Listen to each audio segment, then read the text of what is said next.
आज हम बौद्ध साहित्य के बारे में पढ़ेंगे। प्राचीन भारतीय इतिहास के स्रोत के रूप में बौद्ध साहित्य भी महत्वपूर्ण स्थान रखते हैं। सबसे प्राचीन बौद्ध ग्रंथों में सर्वप्रथम नाम आता है त्रिपिटकों का। इनके नाम विनय पिटक, सुत्त पिटक और अभिधम्म पिटक। सुत्त पिटक के अंदर महात्मा बुद्ध की शिक्षाएं हैं। अभिधम्म पिटक में महात्मा बुद्ध की शिक्षाओं की दार्शनिक व्याख्या की गई है और विनय पिटक में बौद्ध भिक्षुओं के बौद्ध धर्म संघ में रहने के नियम हैं। सबसे पहले हम पढ़ते हैं सुत्त पिटक के बारे में। ये तीनों पिटक वैसे तो पाली भाषा में हैं। सुत्त पिटक इन त्रिपिटकों में सबसे बड़ा और श्रेष्ठ है। सुत्त पिटक को बौद्ध धर्म का एनसाइक्लोपीडिया भी कहा जाता है। सुत्त पिटक 5 भागों में विभाजित है: दीर्घ निकाय, मध्यम निकाय, संयुक्त निकाय, अंगुत्तर निकाय और खुद्दक निकाय। ये पांचों भाग आपको याद रखने हैं। सुत्त पिटक के 5 भाग हैं: दीर्घ, मध्यम, संयुक्त, अंगुत्तर और खुद्दक। प्रथम 4 निकायों में बुद्ध के उपदेश वार्तालाप के रूप में हैं, जबकि खुद्दक निकाय जो है वो पद्यात्मक रूप में है। जातक कहानियाँ खुद्दक निकाय का ही हिस्सा है। जातक कहानियाँ महात्मा बुद्ध के पूर्व जन्म के काल्पनिक कथाएं हैं। इनकी संख्या 549 है। जातक ग्रंथ गद्य और पद्य दोनों में लिखे गए हैं और इनकी रचना ईसा पूर्व 1ली शताब्दी में की गई थी। खुद्दक निकाय में जातक कथाओं के अलावा और महत्वपूर्ण अन्य कई ग्रंथ हैं, जैसे धम्मपद, सुत्त निपात, थेरी गाथा, विमान वत्थु आदि। धम्मपद बौद्ध धर्म की गीता कहलाती है। ये इम्पोर्टेंट पॉइंट है, आप इसे नोट कीजिए। खुद्दक निकाय का एक हिस्सा है धम्मपद। खुद्दक निकाय के अंदर एक ग्रंथ का नाम है धम्मपद। इस धम्मपद को बौद्ध धर्म की गीता कहते हैं। दीर्घ निकाय पर टीका जो लिखी गई बुद्ध घोष के द्वारा, वो सुमंगल विलासनी कहलाती है। मध्यम निकाय की टीका पपंच सूदनी कहलाती है। संयुक्त निकाय की टीका सांख्यापकासिनी कहलाती है और अंगुत्तर निकाय की टीका मनोरथ पूर्णी कहलाती है। तो ये आपका सुत्त पिटक हुआ। विनय पिटक की बात करें तो इसमें बौद्ध संघ के नियम, आचार विचार और विधि निषेधों का संग्रह है। विनय पिटक के 3 भाग हैं: पातिमोक्ष, खंदक और परिवार। पातिमोक्ष में अनुशासन संबंधी विधि निषेधों और प्रायश्चितों का संकलन है। सुत्त विभंग इसी का एक भाग है पातिमोक्ष का।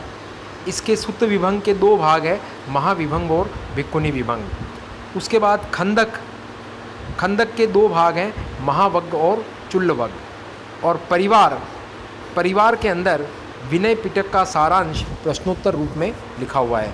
तो हम विनय पिटक के अगर भाग देखें तो पातिमोक्ष का ही उपभाग है सुत्त विभंग। उसके बाद परिवार और खंदक। परिवार में विनय पिटक के सारांश को प्रश्न उत्तर रूप में लिखा गया है और खंदक में 2 भाग हैं, महावग्ग और चुल्लवग्ग। ये एग्ज़ाम के दृष्टि से काफ़ी इम्पोर्टेंट है तीनों पॉइंट। तीनों जो इसके भाग हैं विनय पिटक के, सुत्त विभंग, परिवार और खंदक। सुत्त विभंग ही आपका पातिमोक्ष का छोटा रूप है। अभिधम्म पिटक में महात्मा बुद्ध के उपदेशों की दार्शनिक व्याख्या है और अभिधम्म पिटक में 7 ग्रंथ हैं। तो अभी तक हमने देखा कि सुत्त पिटक में 5 ग्रंथ हैं। सुत्त पिटक के कितने भाग हैं? 5 निकाय है। विनय पिटक के 3 भाग हैं और अभिधम्म पिटक के 7 भाग हैं या 7 ग्रंथ हैं। तो अब हम पढ़ेंगे अभिधम्म पिटकों के बारे, अभिधम्म पिटक के इन 7 ग्रंथों के बारे में। ये 7 ग्रंथ प्रश्नोत्तर क्रम में हैं।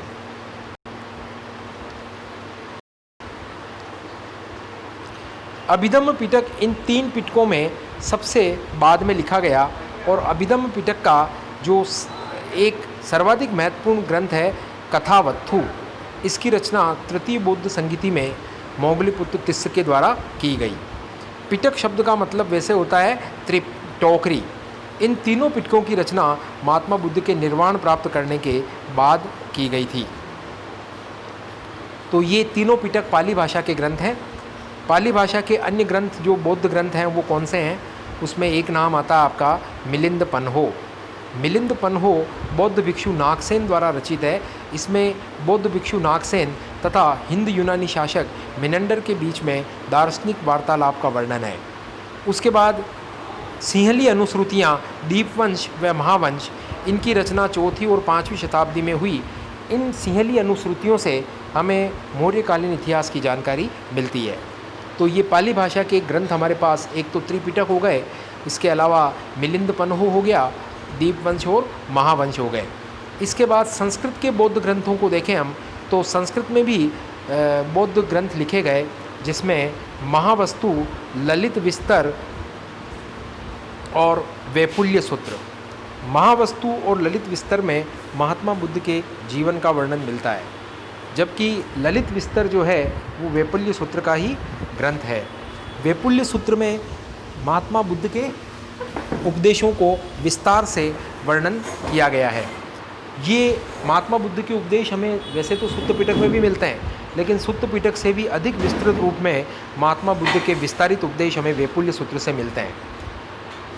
संस्कृत के बौद्ध ग्रंथों में महावस्तु, ललित विस्तर, इसके अलावा अन्य ग्रंथों में सबसे प्रसिद्ध है अश्वघोष द्वारा लिखे गए 3 बौद्ध ग्रंथ, जिसमें बुद्ध चरित जो महाकाव्य है, अश्वघोष रचित है। सौंदरानंद काव्य, ये भी महाकाव्य है, ये भी अश्वघोष के द्वारा लिखा गया।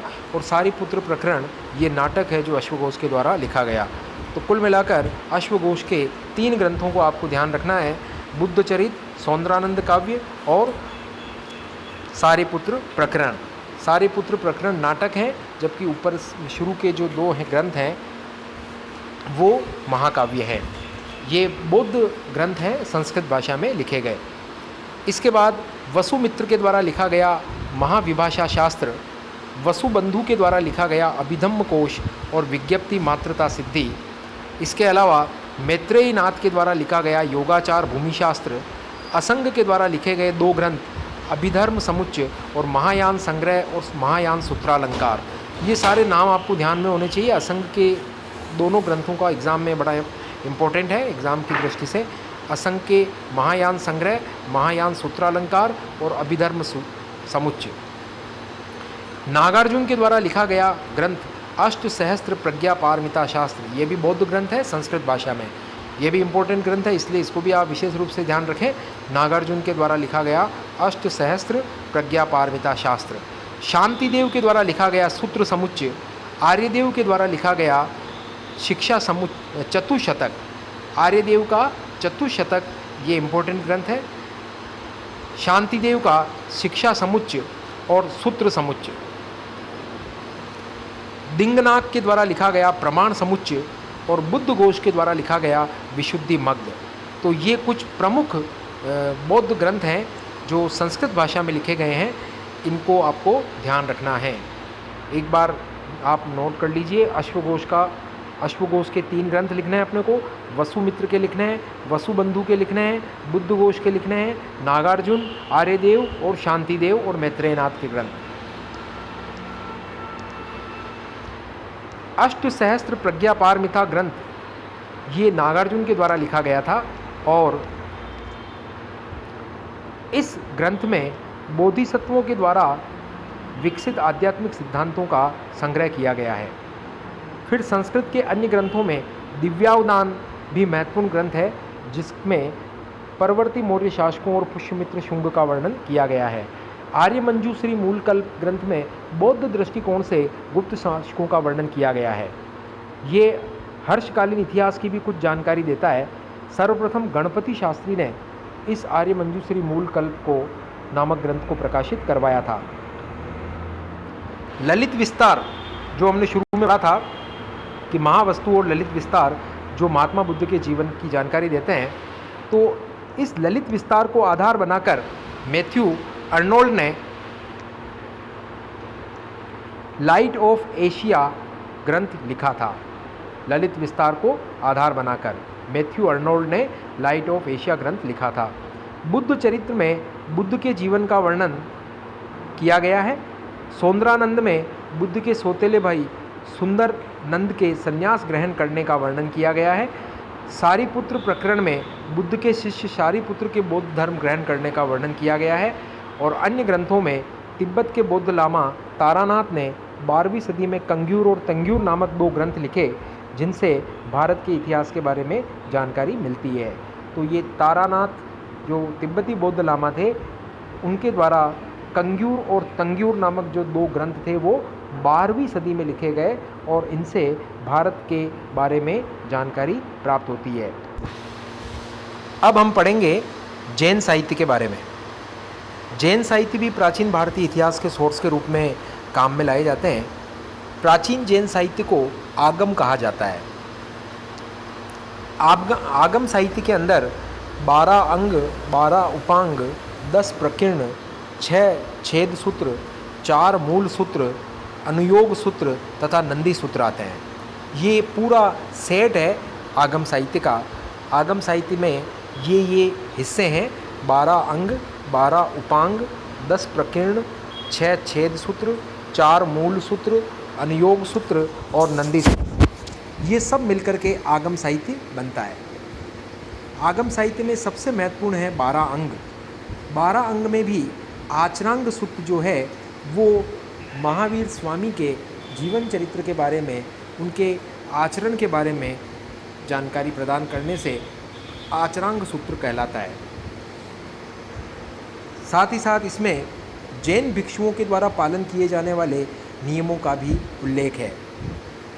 भगवती सूक्त में महावीर स्वामी की जीवनी है। नाया धम्म कहा सूक्त में महावीर स्वामी की शिक्षाओं का वर्णन है। हर अंग का एक उपांग है। छेद सूत्र जो है वो जैन भिक्षुओं के लिए उपयोगी नियमों का संकलन है। ये सारे ग्रंथ जो हैं वो श्वेतांबर संप्रदाय के लिए है। दिगंबर संप्रदाय इन ग्रंथों की प्रामाणिकता को स्वीकार नहीं करते। 12 अंगों व 12 उपांगों पर जो भाष्य लिखे गए हैं उन्हें निर्युक्ति, चूर्णी या टीका कहते हैं। निर्युक्ति, चूर्णी या टीका किसे कहते हैं? अंगों व उपांगों पर जो भाष्य लिखे गए हैं वो निर्युक्ति, चूर्णी या टीका कहलाती है। सबसे पुरानी टीका है निर्युक्ति। भद्रबाहु के द्वारा रचित कल्पसूत्र नामक ग्रंथ से जैन धर्म का प्रारंभिक इतिहास ज्ञात होता है। इसकी रचना 4वीं शताब्दी ईसा पूर्व में हुई थी। श्वेतांबर मत के जो ग्रंथ हैं वो अंग कहलाते हैं और अर्धमागधी भाषा में ये लिखे गए थे। बाद में सारे जैन ग्रंथ प्राकृत भाषा में लिखे गए। भद्रबाहु चरित में चंद्रगुप्त मौर्य के जीवन के बारे में जानकारी मिलती है। जैन ग्रंथों में सबसे महत्वपूर्ण एक ग्रंथ है परिशिष्ट पर्व, जो हेमचंद्र के द्वारा लिखा गया 12वीं सदी में। इसमें चंद्रगुप्त मौर्य के जीवन की सूचना मिलती है। तो ये अंग और उपांग जो हैं ये ग्रंथ ये श्वेतांबर संप्रदाय के लिए हैं। भद्रबाहु का कल्पसूत्र जैन धर्म का प्रारंभिक इतिहास बताता है। भद्रबाहु चरित्र चंद्रगुप्त मौर्य के बारे में जानकारी देता है। परिशिष्ट पर्व ये भी चंद्रगुप्त मौर्य के जीवन की सूचना देता है। कालिका पुराण भी जैन धर्म से संबंधित ग्रंथ है। ये एग्जाम में पूछा गया क्वेश्चन है। कालिका पुराण ये हिंदू धर्म का ग्रंथ नहीं है, ये जैन धर्म से संबंधित ग्रंथ है। भगवती सूक्त में 16 महाजनपदों का उल्लेख है और इसमें जैन धर्म के सिद्धांत भी मिलते हैं।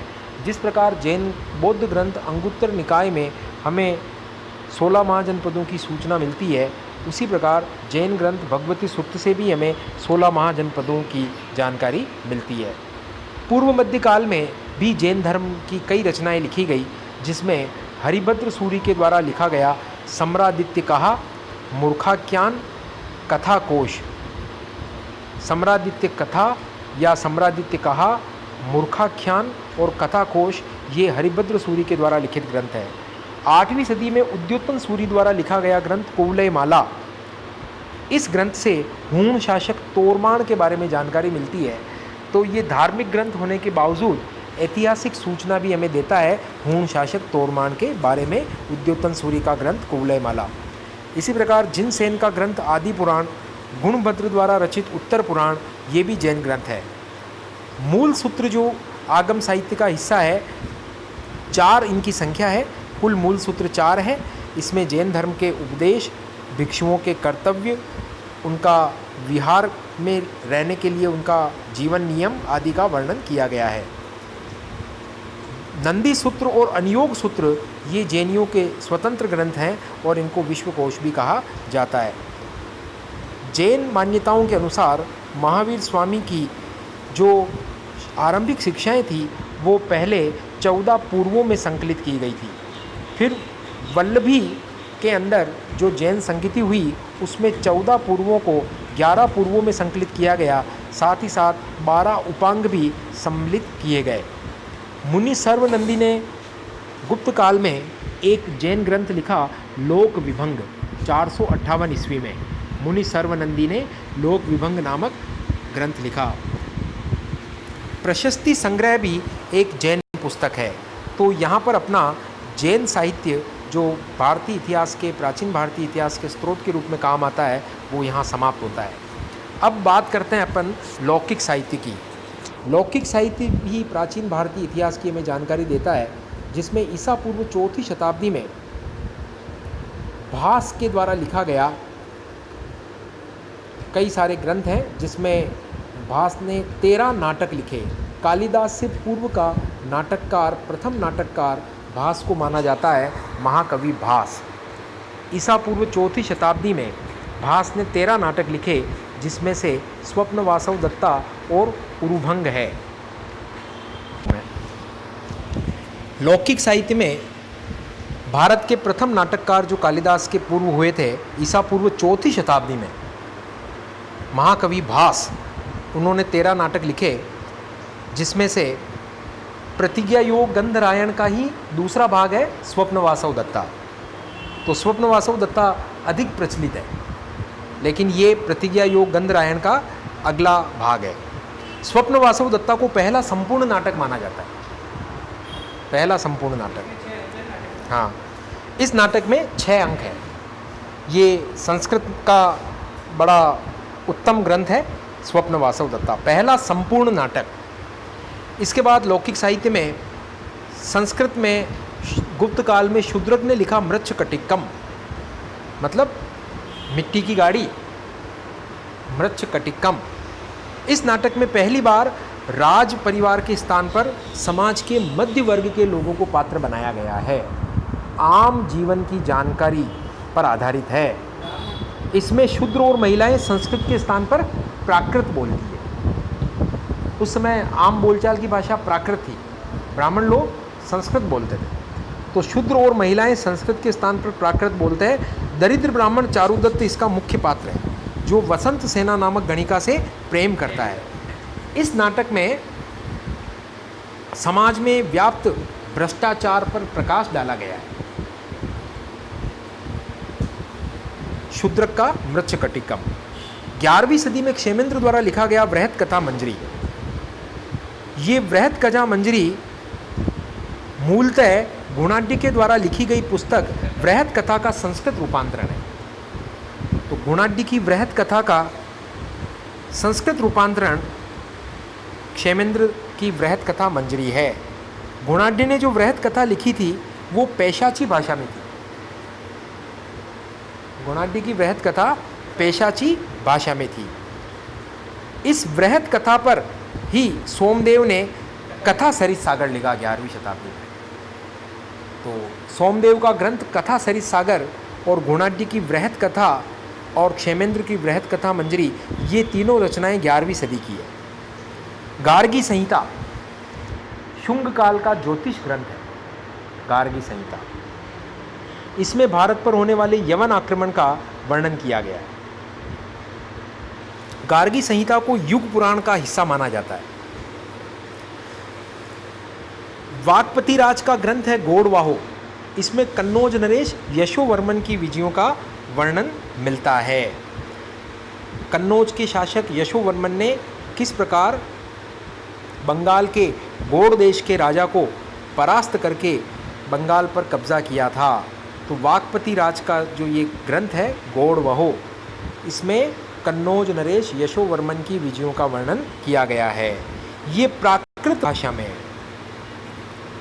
पद्मगुप्त परमार वंश के दरबार में रहने वाला पद्मगुप्त, उसने नव सहसांक चरित लिखा। नव सहसांक उपाधि थी सिंधुराज परमार की, नव सहसांक। तो सिंधुराज की जीवनी पर नव सहसांक चरित लिखा पद्मगुप्त ने। यही पद्मगुप्त बाद में राजा भोज के दरबार में भी रहा। जिस प्रकार कौटिल्य ने अर्थशास्त्र की रचना की मौर्य काल में, उसी प्रकार बृहस्पति ने भी 10वीं शताब्दी में अर्थशास्त्र की रचना की। बृहस्पति ने भी अर्थशास्त्र लिखा। कामंदक का नीतिसार भी अर्थशास्त्र से प्रेरित ग्रंथ है। कामंदक का नीतिसार, इसकी रचना 8वीं शताब्दी में हुई। अब ये प्राचीन भारत की महत्वपूर्ण पुस्तक देखें तो भारवी का किरातार्जुनीयम, आप इस पूरी लिस्ट को अच्छी तरह से याद करें, कंठस्थ करें। महाकवि दंडी का काव्यादर्श, 10 कुमार चरितम और अवंती सुंदरी कथा। विशाख दत्त का मुद्रा राक्षस, इसके अलावा सुभाषितावली विशाख दत्त की। सोमदेव का कथा सरिसागर पढ़ी लिया हमने। गुणाटिका बृहत कथा पढ़ ली। महाकवि माघ 7वीं शताब्दी के, जिनका शिशुपाल वध और शुक्र नीति सार। महाकवि भीनमाल जालोर के, बिल्कुल ये महाकवि माघ राजस्थान के जालोर जिले में भीनमाल कस्बे के निवासी थे, वहाँ इनका जन्म हुआ था। इनकी 2 पुस्तकें, शिशुपाल वध, 2 ग्रंथ इनके, शिशुपाल वध और शुक्र नीति सार। पंडित विष्णु शर्मा की पंचतंत्र की कहानियाँ, नारायण शर्मा की या नारायण भट्ट की हितोपदेश, संस्कृत शुरू कर दो। नारायण मुनि का हितोपदेश, ये संस्कृत शिक्षण का प्रथम ग्रंथ है। नारायण मुनि का हितोपदेश संस्कृत शिक्षण का प्रथम ग्रंथ। हरिशैन बृहत कथा कोश, क्षेमेंद्र की बृहत कथा मंजरी हमने पढ़ लिया। एक समय मात्र का ग्रंथ में वेश्या के जीवन का वर्णन है। कामंदक का ग्रंथ नीतिसार अर्थशास्त्र से प्रेरित है। दामोदर गुप्त 7वीं सदी में हुए थे, माघ के समकालीन। इन्होंने कुट्टनी मत लिखा था, दामोदर गुप्त ने। ये कुट्टनी मत काम शास्त्र पर पुस्तक है। भवभूति ने मालती माधव, उत्तर रामचरित और महावीर चरित लिखा। भवभूति ने मालती माधव, उत्तर रामचरित और महावीर चरित ग्रंथ लिखे। विशाख दत्त का बता ही दिया आपको, मुद्रा राक्षस, देवी चंद्रगुप्तम और सुभाषितावली। सारंगदेव ने संगीत पर ग्रंथ लिखा, संगीत रत्नाकर। वाकाटक नरेश प्रवर सेन द्वितीय ने लिखा सेतुबंध महाकाव्य, ये प्राकृत भाषा में है आपके। सेतुबंध महाकाव्य प्रवर सेन द्वितीय, प्राकृत भाषा में। भरत मुनि ने नाट्यशास्त्र लिखा। पल्लव शासक महेंद्र वर्मन प्रथम ने मत्तविलास प्रहसन लिखा। मेरुतुंग ने प्रबंध चिंतामणि नामक ग्रंथ लिखा और भोज चरित लिखा। श्रीहर्ष ने नैषद चरित और खंडन खंड खाद्य। श्रीहर्ष, ये इंपॉर्टेंट क्वेश्चन पूछा जाता है। श्रीहर्ष की पुस्तकों के नाम नैषधीय चरित और खंडन खंड खाद्य। भट्टी ने रावण वध लिखा, रावण वध। अमोघ वर्ष राष्ट्रकूट शासक था, उसने कविराज मार्ग नामक ग्रंथ लिखा। वज्जिका, जो चालुक्य सम्राट सोमेश्वर के दरबार में रहता था, उसने कीर्ति कौमुदी लिखा। सुबंधु ने वासव दत्ता लिखा नामक ग्रंथ लिखा।